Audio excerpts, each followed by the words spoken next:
દોસ્તો તો આપણે આવી ગયા છીએ હાલ સારંગપુર હનુમાન મંદિર।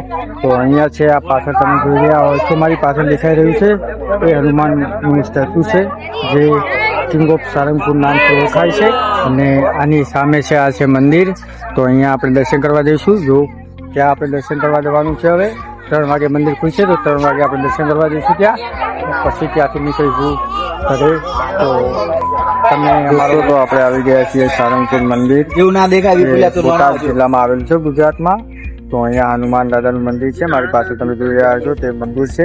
અહીંયા આપણે દર્શન કરવાના છે। હવે 3 વાગે મંદિર ખુલે એટલે દર્શન કરશું, પછી અહીંયાથી નીકળીશું ઘરે જવા માટે। તો તમે અમારા બ્લોગ ચાલુ છે બ્લોગિંગ તમને આ છે ભોજનશાળા। તો અહીંયા તમને ફ્રીમાં પ્રસાદ પણ લઈ શકો છો। તો અહીંયા આવો તો ફ્રીમાં પ્રસાદ લેવાનું ભૂલશો નહીં। બ્લોગ ગમે હોય તો તમે અમારા બ્લોગને લાઈક કરો અને તમારા મિત્રો સાથે શેર કરો અને ચેનલને સબસ્ક્રાઈબ કરો। મળીએ નવા બ્લોગમાં।